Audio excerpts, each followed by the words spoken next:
Estamos aqui para dar voz ao povo, em defesa dos cidadãos, pela dignidade humana. Todos temos deveres, mas também todos temos direitos. Será que existe justiça? Isto é o povo a falar.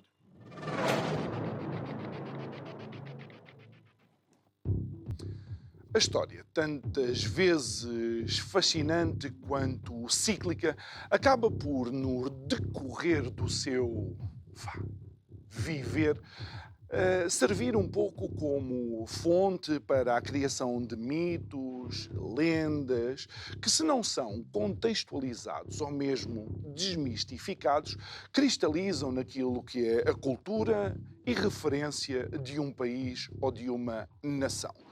Por exemplo, e por eu já lá ter estado, a famosa Batalha das Termópilas e os 300 soldados de Esparta, que não seriam 300, ou então a nossa tão bem conhecida padeira de Aljubarrota, que provavelmente nem existia. Boa noite, o meu nome é João Nuno Pinto e isto é o Povo a Falar. Estou consigo de segunda à sexta-feira, neste mesmo horário, emissão em simultâneo Curiacos TV e Rádio Vida 97.1. E voltemos à história, porque algo que a história também cria, ou talvez não, na realidade são as sociedades e as pessoas que acabam por criar, são temas históricos que são anátema. Não se pode falar. São encobertos em nevoeiro histórico e encobertos também por vergonha alheia, o que faz com que, de alguma forma, a própria história acabe por ficar condicionada por quem a conta. Pensemos, por exemplo, que de facto os de Esparta, para além de serem bons soldados, maltratavam as crianças e tinham escravos. Mas isso a história tende a não querer mencionar. Algo que a história não tem problema nenhum é com os nossos sentimentos ou emoções. A história simplesmente é e deve ser mencionada como tal. Um tema anátema em Portugal é, por exemplo, dizer que o 25 de Abril foi uma revolução, mas não popular. Foi uma revolução de alguns que estavam preocupados com aquilo que ganhavam por ter que ir lutar nas ex-colónias.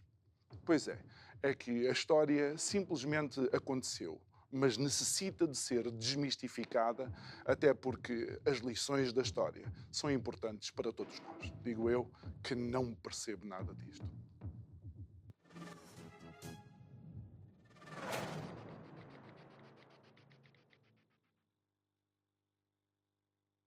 De volta ao nosso estúdio, o nosso convidado de hoje, uma estreia absoluta, já tinha sido convidado há um tempo atrás, mas no meio do turbilhão do dia-a-dia e obviamente também das obrigações profissionais, até porque não está em Portugal, não foi possível, mas agora sim. Nuno Palma, muito boa noite, obrigado por estares aqui connosco. Nuno, tu és professor catedrático e diretor do Arthur Lewis Lab for Comparative Development da Universidade de Manchester, entre muitas outras coisas. Significa que já estás há uns anos a desenvolver a tua atividade fora do país. E eu não fiz esta nota introdutória de uma forma inocente. Foi porque, de facto, creio que há 2 ou 3 anos, houve algo que tu disseste numa conferência que para mim, foi a primeira vez que ouviu, mas imediatamente acabámos por nos ver dentro de um tema da história que parece para alguns é anátema. Não sei se queres recordar um pouco essa parte e até contextualizar depois o livro. Bem, antes de mais, muito obrigado ao João pelo convite e à equipa aqui presente. Bem, enfim, efetivamente, há 2 anos houve uma polémica no movimento Europa Liberdade, mas, enfim, eu não quero enfatizar muito isso, porque Claro. isso é... Eu vejo essas coisas como um pouco espuma. O que eu disse nesse congresso foram coisas que tudo o que eu disse tinha uma base científica por trás, tinha artigos académicos, livros por trás, muitos deles até escritos por pessoas de esquerda. Eu próprio não me identifico como sendo uma pessoa de direita, também não de esquerda, mas Acho que a realidade é um pouco mais complexa do que isso. Eu serei, digamos, da direita em certos temas, de esquerda noutros. E, portanto, quer dizer, as pessoas reagiram umas por ignorância, outras por... talvez por ódio ideológico, para querer fazer um aproveitamento político e porque efetivamente algumas das coisas que que não só eu, mas que o trabalho académico tem questionado certos mitos que estão muito enraizados na sociedade portuguesa, entre certos intelectuais, em certos grupos intelectuais, em certas universidades, as próprias escolas, o ensino que é feito nos liceus, não corresponde ao que nós hoje sabemos sobre a realidade histórica e, portanto, há pessoas que reagem muito mal a serem contada uma história diferente da que andaram a repetir ou a ouvir a vida toda. Mas não sei se os teus ouvintes sabem do que é que estamos a falar, portanto, se calhar é melhor concretizar um bocadinho. Porque alguma dessa informação eu creio que vem mencionada neste teu livro e não sei se esse momento não foi de facto também uma alavanca. Eu sei que houve pessoas que te ajudaram a tomar a decisão para escrever este livro, As Causas do Atraso Português, repensar o passado para reinventar o presente. Bem, o livro é baseado na investigação que eu ando a fazer há mais de uma década, portanto é muito anterior a quaisquer polémicas. Há muitos anos que eu faço investigação nestes temas sobre quais são as causas do atraso português, sobre vários diferentes aspectos desse atraso, como é que se explica, como é que se mede, como é que se caracteriza. As comparações internacionais em relação aos outros países, quando é que Portugal estava mais atrasado, quando é que estava menos atrasado em relação a outros países. E, portanto, tudo isso existe toda uma investigação por trás que é feita há muitos, muitos anos. Portanto, é muito anterior a quaisquer polémicas. Claro. Mas creio que é essa investigação que te permitiu, naquele dia, mencionar determinadas coisas, que depois foi o Carmo e a Trindade. Mas isso lá está. Eu insisto que se foi o Carmo e Trindade, os outros é que têm que explicar porque é que foi Carmo e Trindade. É verdade que houve, portanto, várias mentiras e deturpações ditas até por eurodeputados e por vários políticos, mas o objetivo disso foi simplesmente um aproveitamento político da situação e tudo isso é espuma, tudo isso será esquecido se é que não já está esquecido, tudo isso é irrelevante. Eu penso que no livro eu tento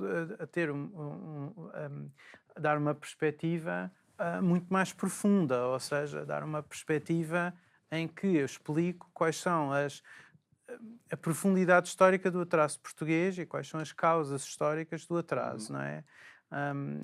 Mas a verdade é que no livro nós somos desafiados, lá está, com contrapés daquilo que aprendemos durante o tempo. Por exemplo, e começando com uma questão, tu mencionas que tanto Portugal como o Brasil ficaram efetivamente ou eram mais pobres devido à escravatura. E a ideia que muitas vezes vamos ouvindo é que a época da escravatura era uma época áurea em que havia aí dinheiro a rodos, por assim dizer. É verdade que isso por vezes é dito, mas o que é essencial é compreender que a verdadeira motivação das pessoas que dizem essas coisas não é histórica. Não é uma motivação de compreender a história, de explicar a história. É uma motivação que tem a ver com o presente e tem a ver com ativismo político no presente. E essa é que é a verdadeira motivação desse tipo de afirmações. E muitas vezes também tem a ver com, digamos, ódio ao Ocidente. O Ocidente, na realidade, criou um mundo de imensa liberdade e de imensa tolerância. Mas, no entanto, existem muitas pessoas que odeiam o Ocidente, não é? E não percebem as contradições em que se metem por odiar o Ocidente. Eu dou um exemplo. Por exemplo, em manifestações pró-palestinianas é muito comum haver pessoas que têm a bandeira da Palestina numa mão e a bandeira LGBT na outra mão. Isto é uma enorme contradição. Porque, ou seja, estas pessoas não percebem o que o Ocidente lhes está a dar. não percebem que é por estarem no Ocidente que têm a liberdade de fazer as suas escolhas na sua vida pessoal, a nível sexual e por aí fora. É por estarem no Ocidente. É o Ocidente que as protege dessa forma. Na Palestina não é possível ser E algumas homossexual. dessas bandeiras nem chegam ao fim da manifestação porque são retiradas até da mão dos manifestantes por alguns dos pró-palestinianos, neste caso. Acredito que isso possa vir a acontecer em alguns casos. Ou seja, o que eu quero dizer é muitos dos debates que na aparência podem ter a ver com questões históricas ou até com questões culturais, na verdade, esses debates têm uma motivação não declarada que é de outra natureza, não é? Pronto, o meu livro não tem nada a ver com nada disso, não tem a ver com nada disso. O que o meu livro tenta fazer é a divulgação de uma literatura científica que existe, mas que não é muito acessível ao grande público. Está escrita em inglês, está escrita numa linguagem técnica, cada artigo científico trata de um ponto em particular, não é? E depois o livro tenta fazer uma síntese. No livro eu procuro fazer uma síntese, e o livro também está escrito numa linguagem que eu tento que seja acessível às pessoas, para que, no fundo, este problema fundamental de porque é que Portugal hoje é um país atrasado num contexto europeu, ainda que rico num contexto mundial, é isso que eu tento explicar no livro. Olha, Não é? e começando por aí, uma das coisas que me surpreendeu foi tu dizeres que um dos momentos que começa a marcar o atraso português é a descoberta do ouro do Brasil. E parece de alguma forma paradoxal, não é? Porque é que a descoberta de uma fonte de riqueza começa a marcar um momento de declínio. Exatamente, e por isso mesmo, por vezes, isso até se chama o paradoxo da abundância. Não sabia. De facto, é uma pergunta que é lógica, não é? Como é que termos mais nos pode fazer ter menos no longo prazo, não é? No entanto, talvez uma analogia que se possa fazer nas nossas vidas é imaginar alguém que ganha o Totoloto, ou ganha o Totobola, ou Euromilhões, e larga o seu emprego e dê cabo do dinheiro todo em carros caros, não invista. Ao fim de uma década pode estar mais pobre do que começou. Portanto, nós vemos até com exemplos pessoais desta natureza que isso é perfeitamente possível acontecer.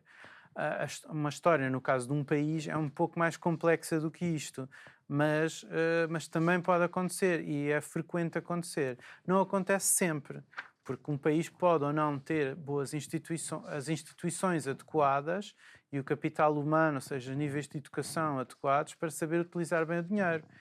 É o que tem feito a Noruega com o petróleo que tem. Tem tido um fundo soberano, não gasta tudo de uma vez, investe da forma apropriada, etc.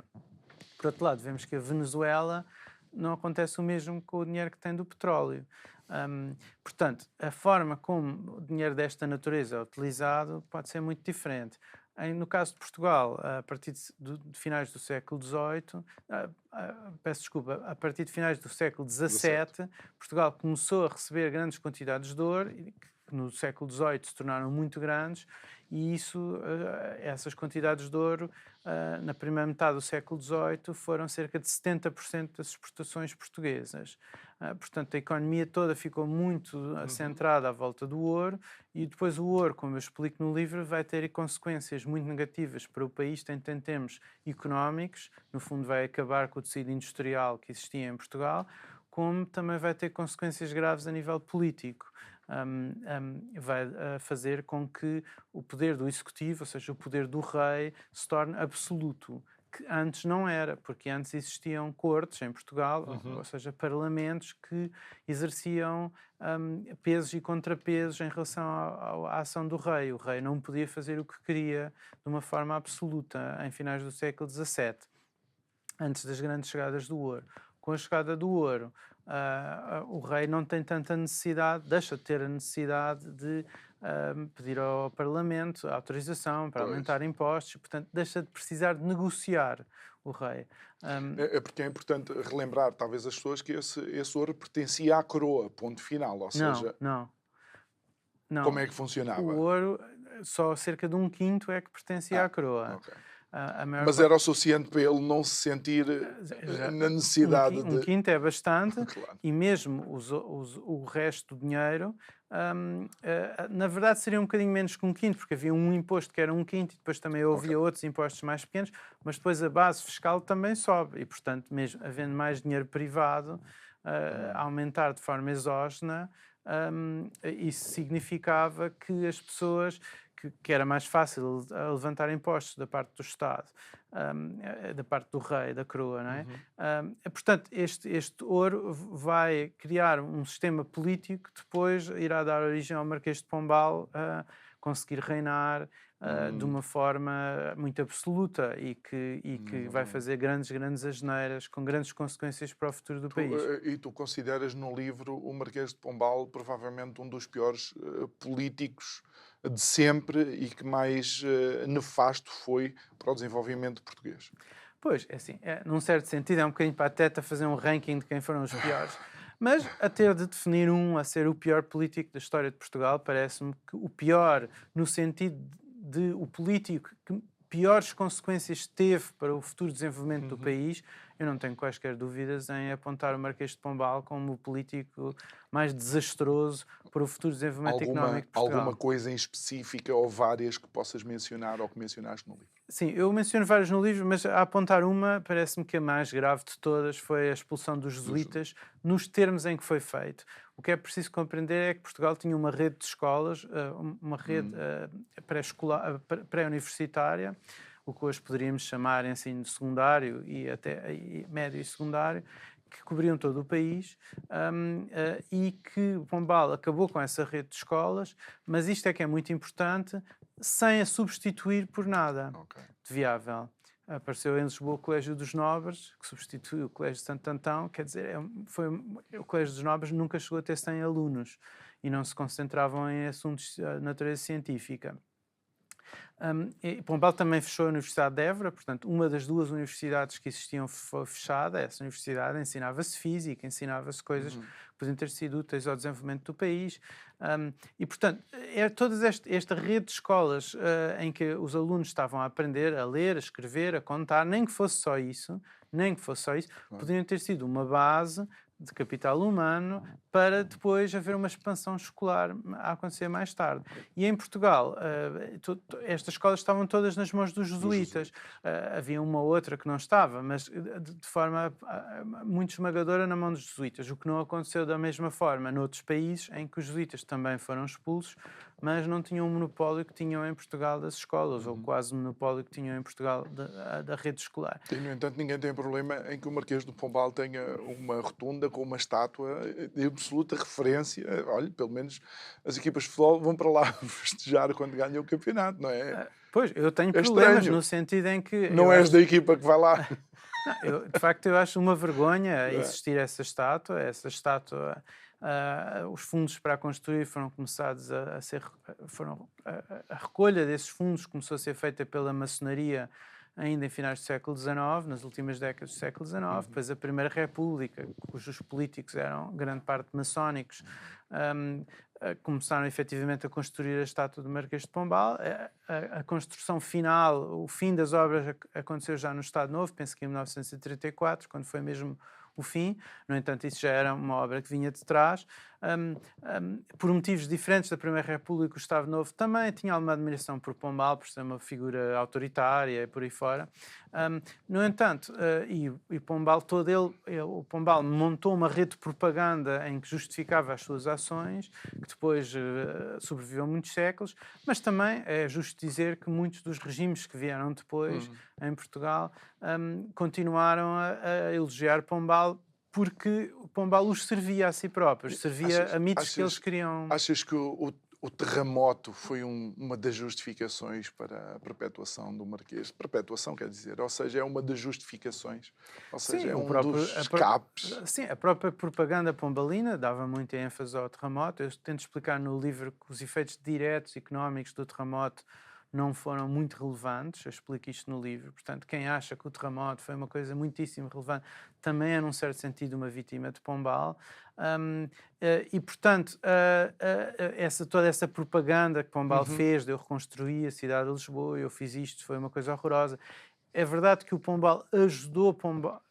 terremoto ajudou Pombal a agarrar o poder com mais força do que antes tinha, não é? Portanto, aquilo antes era uma espécie de triunvirato e depois do terremoto Pombal tornou-se mesmo a pessoa que mandava no país.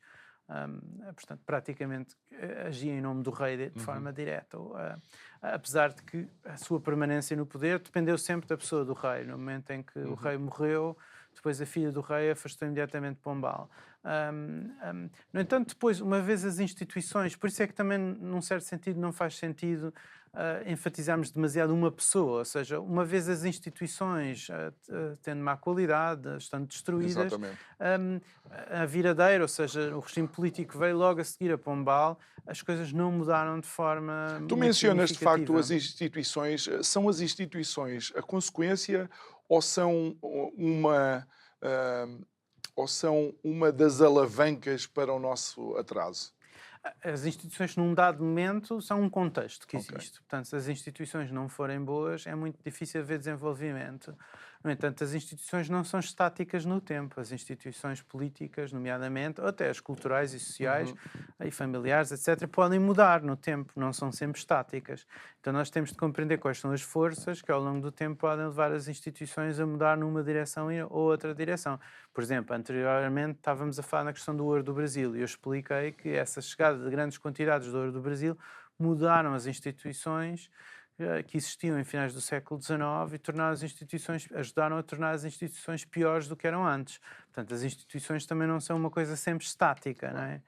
Temos também de explicar porque é que as instituições Dentro do mudam. contexto podem ser consequência e outras podem ser o motivo para Exato. algumas dessas dificuldades. Entretanto, algo que eu vi com bastante interesse foram as conferências do casino que tu mencionas, até porque sempre que eu ouço conferências deste tipo faz-me lembrar as conferências de Vevey, onde Einstein e Niels Bohr tinham discussões absolutamente fantásticas sobre a física quântica e o Bohr até tinha a razão. E há um grupo de intelectuais que, embora aquilo que eles mencionassem, tu questionas fosse o verdadeiro motivo, tinham razão numa coisa. Mostravam que Portugal estava num declínio. Exato. Todo o século XIX foi uma desgraça para Portugal. E isso é uma coisa que às vezes as pessoas não têm bem noção, e até os historiadores tradicionais muitas vezes dão uma grande ênfase ao século XIX, como sendo um período de grandes mudanças institucionais, o fim do antigo regime, apareceu a monarquia liberal, essas coisas todas. No entanto, muitas dessas reformas, na verdade, foram no papel, ou pelo menos demoraram muito tempo a serem efetivadas. Não é? Isso é uma coisa que se repete muito na história de Portugal, não é? Reformas no papel. Anunciam-se coisas, nós vemos nos nossos dias é exatamente a mesma coisa. Estão sempre a anunciar pacotes anticorrupção e para o ano vão anunciar outros pacotes anticorrupção, mas depois fica tudo na mesma. Portanto, coisas que fazem títulos de notícias, etc., mas que na realidade muitas vezes não há uma concretização prática das mesmas. E portanto todo o século XIX em Portugal, se aparentemente foi um período de grandes mudanças políticas, etc., e de facto houve grandes mudanças políticas, na realidade em termos económicos foi um século absolutamente desastroso para o país, em que houve uma grande divergência do país relativamente à Europa. Ou seja, em que Portugal ficou cada vez mais pobre relativamente à Europa. Um pouco como está a acontecer nas últimas décadas, hoje. Olha, uma das questões que sempre era mencionada como atraso em Portugal, e de facto eu fiquei, não digo surpreendido, mas achei interessante a forma como apresentas os dados, era o facto de Portugal, não é o facto de ser o país católico, mas era o facto de Portugal ter ficado preso na Contra-Reforma, não é? A Contra-Reforma, depois do movimento protestante, ter criado provavelmente um maior apego por parte da religião católica dentro do Estado. Tu, mais ou menos, desmistificas isso de que forma? Exato. Essa é uma das grandes explicações que existem na literatura que tenta explicar o atraso de Portugal e, portanto, até dos povos peninsulares, ou seja, da Península Ibérica, eventualmente também do sul da Itália, ou de toda a Itália. Precisamente a geração de 70 e os vencidos da vida, Antero de Quental, por exemplo, acreditava muito nessa ideia de que a Contra-Reforma teria sido um grande atraso para Portugal, a Inquisição, todas essas coisas. No entanto, muitas destas pessoas não tinham bem uma visão, para já não tinham os dados e os números que nós temos hoje, e depois nem sempre tinham uma visão comparada. Qual foi o segundo país da Europa a ter uma revolução industrial, a entrar num processo de crescimento económico acelerado? Inglaterra, Alemanha... Isso foi o primeiro, a Inglaterra. A Alemanha? O segundo foi a Bélgica. A Bélgica. E a Bélgica é um país católico. Portanto, é muito difícil argumentar que ser um país católico era um grande entrave à industrialização dos países. E também se vê que dentro da Alemanha, precisamente, as partes católicas não eram mais atrasadas que as partes protestantes e os grupos de pessoas católicos não tinham taxas de poupança ou acumulação de capital humano diferentes dos protestantes, desde que se exclua as minorias polacas. Desde que se exclua as minorias polacas. Ou seja, quando olhamos para os alemães étnicos, não há diferenças nenhumas entre os protestantes e os católicos. Tu mencionas, inclusive, que determinadas bases sociais mantinham-se na mesma. A família, o conceito de família era o mesmo entre católico e protestante. Mas... Exato. As idades de casamento, o número de filhos, a diferença salarial entre homens e mulheres, tudo isto era igual. Olha, mas sabes onde até ao século XX, pelo menos. Exatamente. Mas sabes onde é que me surpreende? E pelo menos, eu tendo jogado basquete, os números são nossos amigos, não é? Porque nos dão uma visão daquilo que pode ter acontecido. É que quando olho, por exemplo, não digo especificamente para países com um grande número de protestantes, mas para países onde a percentagem de protestantes é maior que outras religiões, vejo Islândia, Finlândia, Noruega, Suécia, Dinamarca, e vejo países que tiveram um progresso económico grande e social, também com as liberdades que se vivem noutros países. Será que até dentro do protestantismo houve algum, se calhar, a duas velocidades? É possível que sim, mas isso vai para além do tema que o meu livro tenta cobrir ou tenta explicar. Como eu digo, parece-me que estas diferenças culturais, tentar explicar porque é que certos países se desenvolveram em termos económicos e outros não, em termos de diferenças culturais desta natureza, não é um caminho muito satisfatório do meu ponto de vista, não é? Por exemplo, em Inglaterra havia o anglicanismo, foram os primeiros. Depois, na Alemanha havia um tipo de protestantismo diferente. Até havia vários diferentes. Exato. Portanto, não me parece que seja um caminho Mas muito... aquilo que tu consegues afirmar é que, de facto... o ter continuado ou ter sido um país católico por causa da Contra-Reforma não é causa do atraso? Não é causa, porque há muitas lendas sobre estas coisas, muitas delas repetidas em Portugal, por pessoas como Antero de Quental ou Herculano, e também na literatura anglo-saxónica, como é natural, muitas vezes faz uma espécie de história escrita pelos vencedores. No entanto, se nós olharmos com cuidado, por exemplo, olhamos para a Inquisição, a questão da Inquisição, à primeira vista parece que a Inquisição é uma coisa péssima, e claro que era uma coisa péssima, mas é fundamental compreender que todos os países da Europa, então no século XVI e XVII, todos tinham Inquisições, todos. A grande diferença é que a Inquisição nos países do Sul, na Espanha, na Itália e em Portugal, tinha uma certa característica, era um tribunal, tinha umas certas características que as Inquisições, que também existiam, mas não tinham o nome de Inquisição na Inglaterra, na Holanda, nesses países, também existiam perseguições religiosas, todas essas coisas existiam em toda a Europa da época, portanto, eram más, eram. Mas Portugal não era muito pior que os outros, pelo menos até ao século XVIII. A partir do século XVIII, acho que pode ser dito que de facto a situação era pior e a Inquisição pode começar a ter um efeito em termos científicos. Mas, por outro lado, a Inquisição, quando começa a ser muito má, é quando está a ser instrumentalizada pelo poder político. E eu explico isso em Portugal. Por exemplo, o Pombal meteu um irmão à frente da Inquisição, a mandar a Inquisição, para perseguir os seus inimigos políticos. Não estamos tão longe desse tempo. Ora, não Estas são coisas irmãos, sempre, mas num ainda país como agora Portugal, há muito aí. tempo que existem esse tipo de nepotismo. Mas estás a ver como eu acho que é cultural. E aí é o desafio. Se por acaso há coisas que a cultura não nos faz ser assim, há outras coisas que por fazermos e sermos assim se tornaram culturais. Não, mas não, eu não concordo, porque se as instituições corretas existissem, não se permitia Ok. que essas coisas acontecessem, não é? O nepotismo seria travado pelas instituições, não é? Seria uma coisa criticada, andar a pôr os familiares, irmãos, a terem taxas, a terem cargos, para melhor controlar o poder. Seria uma coisa que um parlamento que de facto tivesse pesos e contrapesos ao poder. Tu estás a dizer isso, parece que estás a descrever algum do Portugal atual, realmente, Nuno. Exato, mas E é o teu disto que se livro trata, é não de é? história. Olha, algo que também me pareceu surpreendente é tu mencionares a época do Estado Novo.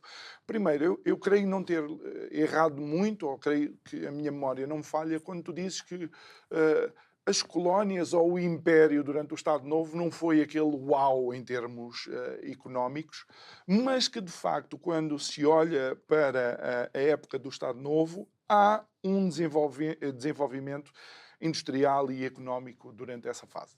Exato. Houve um grande desenvolvimento do país, mas esse desenvolvimento não teve a ver com o setor externo da economia no que toca à África, no que toca às colónias, não é?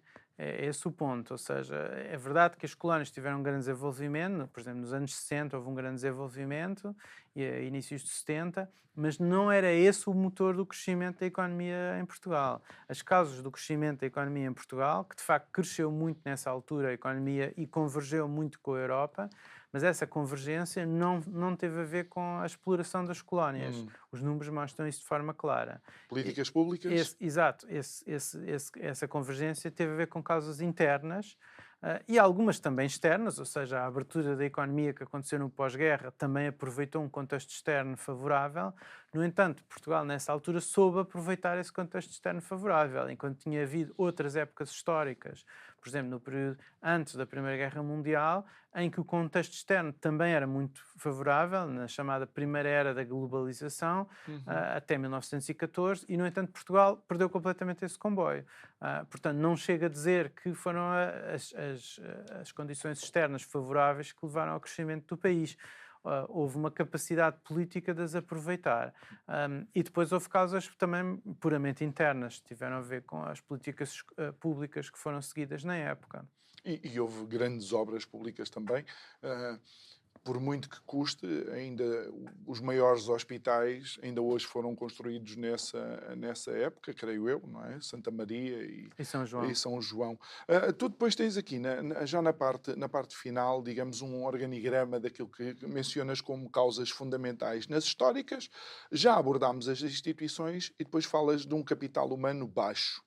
Quando passamos para as contemporâneas, nós estamos a viver numa época em que toda a gente fala da geração melhor preparada de sempre, mas não vemos esse reflexo no desenvolvimento económico português. Lá está, estes paradoxos históricos. Certo. Bom, aí é preciso ir a um nível de detalhe um bocadinho maior, ou seja, é preciso compreender antes de mais isto.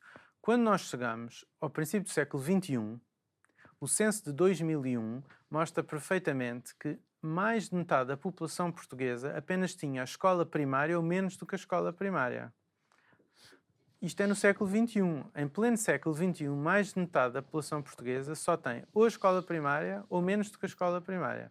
E todas estas pessoas votam, não é? Pois. Todas estas pessoas fazem escolhas, não é?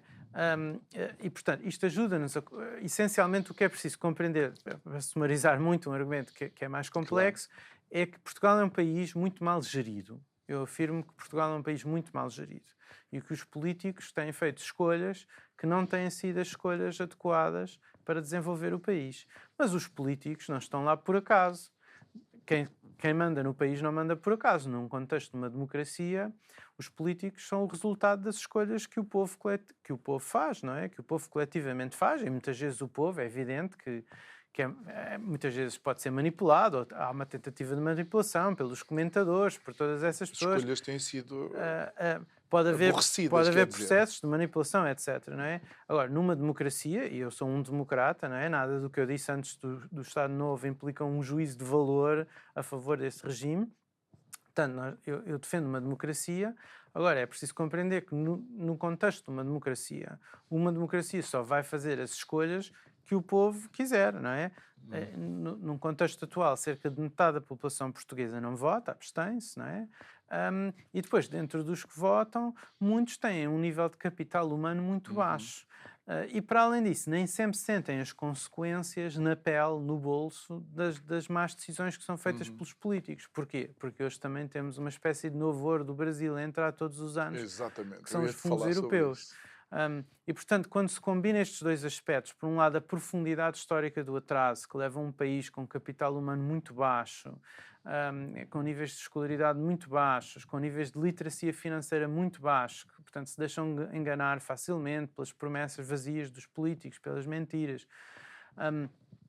E quando combinamos isso com as escolhas não serem sentidas, e em particular não serem sentidas no imediato, as consequências das más políticas públicas que são decididas pelos políticos, isso leva a uma espécie de mistura tóxica que ainda por cima existe numa espécie de caldo cultural de um país que é um país que acredita muito no Estado e na bondade do Estado. É um país,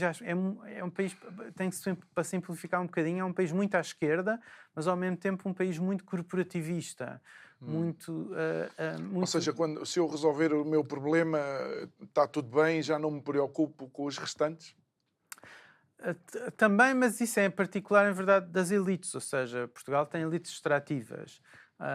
Tem pessoas que estão muito bem na vida e que não querem que as coisas mudem e que estão dispostas a fazer, portanto, a comprar muita propaganda, a comprar comentadores, a investir muito nas televisões. Têm muito poder em Portugal. Como tu sabes, eu não gosto muito de televisão. Costumo recusar todos os convites que tenho, aqui abri uma exceção. E porque toda essa classe de comentadores, que um bocado patetas, que andam por aí sempre a falar tudo e mais alguma coisa, no fundo fazem parte da defesa de um sistema que beneficia alguns e que prejudica a população no seu todo. Porque, no fundo, é um sistema que ajuda as coisas a ficarem como estão. E as coisas como estão, francamente, não estão bem. Quer dizer, grande parte dos jovens em Portugal vão para fora, ou ir para fora também desinteressam-se do país. E depois, dentro dos que ficam, é um país muito envelhecido, não tem muitos jovens. Como eu disse, muitos dos jovens saíram. Portanto, é uma espécie de círculo vicioso e para o qual eu não vejo saída nenhuma a médio prazo. Ganhe quem ganhar as eleições. E ainda bem que me crias esta ponte, porque, de facto, o teu final do livro não é propriamente e pronto, e no final o herói ganhou e ficou com a princesa. Tu és pessimista no final.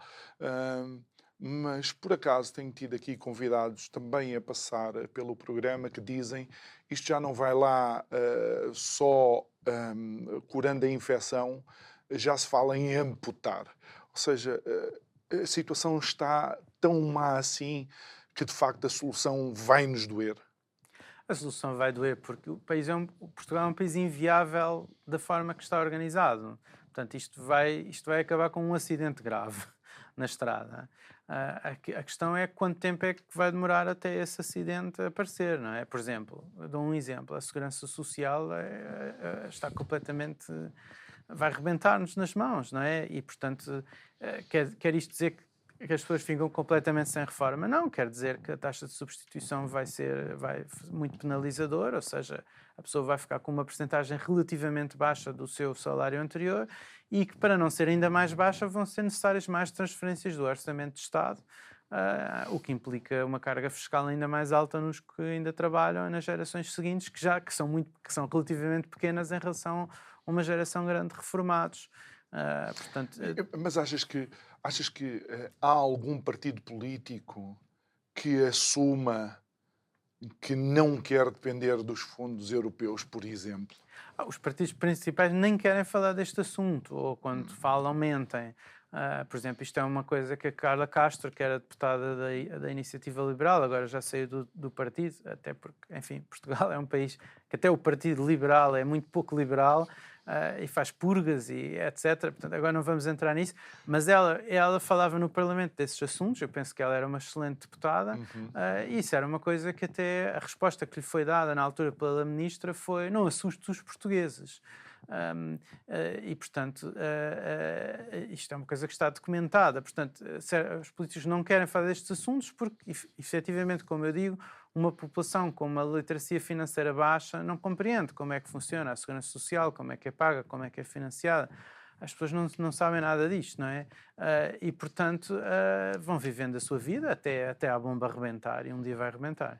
Olha, quando olhamos para as causas contemporâneas do problema, nós acabamos por estar a percorrer já algumas delas. Parece mais do que evidente, inclusive, é que com a vinda do dinheiro, aquilo que é alimentado sempre como um sorvedor sem fundo é instituições que estão ligadas ao Estado. Não crees que tudo isso provoca uma maior dependência ainda e acaba por inquinar as decisões dos portugueses sempre que são chamados a ir às urnas? Exato, ou seja, no fundo nós podemos pensar nos fundos europeus como uma espécie de aspirina ou pense rápido, não é? Na economia. Portanto, são dinheiros que deixam os governantes dar a aparência de que a situação não está tão má como está. E, ao mesmo tempo, permitem aos governantes distribuir, comprar apoios políticos, não é? Distribuir uns dinheiros, comprar uns apoios políticos. E, portanto, permitem quem está no poder continuar no poder, mesmo que as políticas públicas que estão a acontecer não sejam boas políticas públicas para o desenvolvimento do país a prazo. Não é? E, portanto, mas atrasar as consequências dessas más políticas públicas implica também atrasar a revolta eleitoral, digamos, contra os partidos e as pessoas e os comentadores, etc., que os apoiam, porque as pessoas não sentem no bolso as consequências das escolhas más que andam a ser feitas. Olha, uma das coisas interessantes que tu mencionas, entre outras, é que tu falas que o problema fundamental não é a seleção negativa dos que optam por uma carreira política, ideias que defendem corrupção, nepotismo, compadrio, sistema de justiça disfuncional. Tu dizes que estas matérias são sintomas da doença e não a doença em si. Exato, é isso mesmo. É porque é muito fácil, eu imagino que neste programa já tenhas tido pessoas a dizer corrupção e tal, temos que acabar. Mas isso não é uma forma muito profunda de olhar para o problema, é uma forma muito superficial de olhar para o problema, porque nós temos de tentar perceber porque é que certos problemas acontecem em Portugal mais do que noutros países. Não é? E em Portugal, quanto à corrupção propriamente dita, é uma coisa muito difícil de medir, como é evidente, por motivos óbvios, porque está escondida, não é? É muito difícil de medir, mas as medidas que temos até sugerem que Portugal não é um país muito mais corrupto do que os outros. Portanto, o problema mais grave nem é a corrupção em si, é o dinheiro que é gasto legitimamente através da ação do Estado, mas mal gasto, mal investido. Dou um exemplo muito simples, não é? Portugal é dos países que têm mais autoestradas em relação ao tamanho do seu território do mundo. No entanto, as escolas não funcionam bem, as universidades não funcionam bem, com as devidas exceções. E, portanto, agora os políticos gostam muito de gritar que há aí a melhor geração, mais preparada de sempre, etc. Bem, de que é que isso serve se depois não têm bons salários e vão todos emigrar, não é?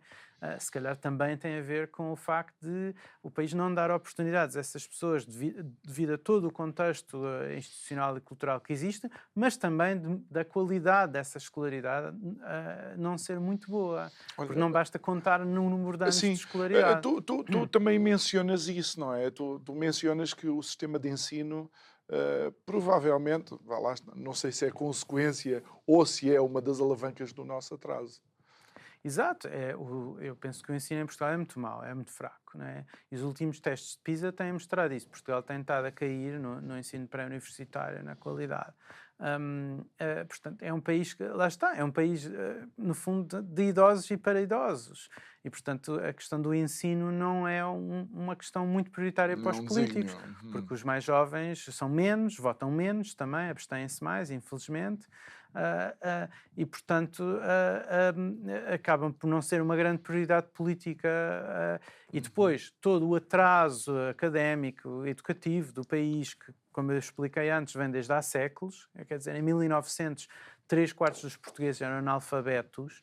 3/4 em 1900 não sabiam sequer ler e escrever. Portanto, todo este peso deste atraso, que, como eu digo, depois chega um século depois, ou seja, início do século XXI, ainda mais de metade da população portuguesa, como eu disse antes, não tem mais do que a escola primária. Tudo isto leva isto só por arrasto, demora muito tempo, é uma situação que demora muito tempo a mudar.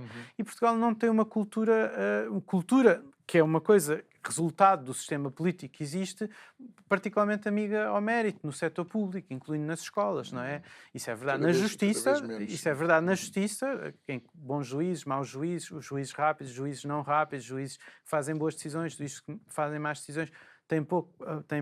Isso não tem grande consequência para as suas carreiras, que é o ponto que, por exemplo, o Nuno Garopa costuma fazer. Isso é verdade nas leis laborais, isso é verdade nas escolas também. Maus professores, bons professores, não há consequências para as carreiras das pessoas. Na administração pública, no ensino, um professor pode ser um mau professor e continua naquela escola em desafio. Um professor pode ser ótimo professor e não tem grandes consequências para a sua carreira. E tudo isso, portanto, tudo isto somado... É um desastre. Tudo isto somado é uma coisa absolutamente tóxica. Olha, tu tens aqui uma frase... Como é a primeira vez que o Nuno está aqui connosco, mas eu prometo que sou simpático, que dizes aqui, quando um dia isto acontecer, estamos a falar das transformações, a transição será difícil, pelo menos a curto e médio prazo. E depois diz, mas apesar disto e dos responsáveis não merecerem ser perdoados, convém não esquecer que coletivamente vivemos muito melhor do que os nossos antepassados mais distantes. Mas quem é que não vive em 2024 melhor que os antepassados mais distantes? Exato, é esse o ponto. Ou seja, questão, não é? Claro que sim, ou seja, é esse o ponto.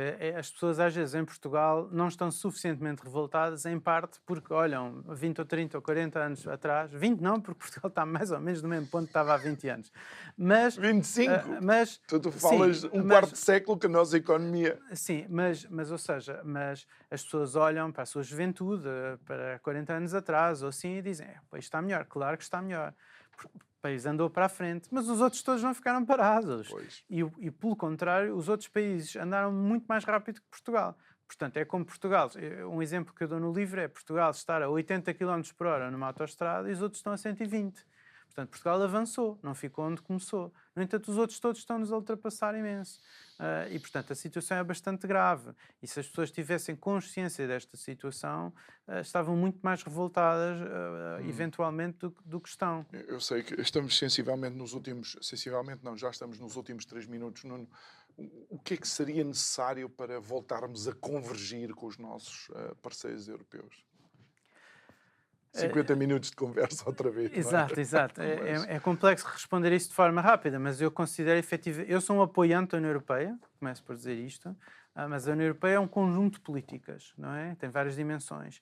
Eu penso que a política dos fundos estruturais, dos fundos de ajuda e também dos fundos de emergência, como é o caso do PRR, a chamada bazuca, que é um termo bem idiota, e, portanto, esse tipo de ajudas da União Europeia a Portugal são bem intencionadas, mas na realidade estão a prejudicar muito o país.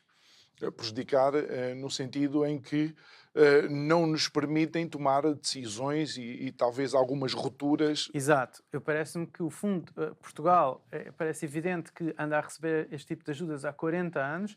Isto não ajudou o desenvolvimento do país e, portanto, o fim destas ajudas a acontecer, é verdade que iria levar a uma crise no curto e médio prazo, mas essa crise seria o primeiro dia do resto da história de Portugal. Não, por acaso, olha, é uma expressão que fica bem para, de alguma forma, começar a terminar a nossa conversa. Nuno, este livro está disponível nas principais livrarias.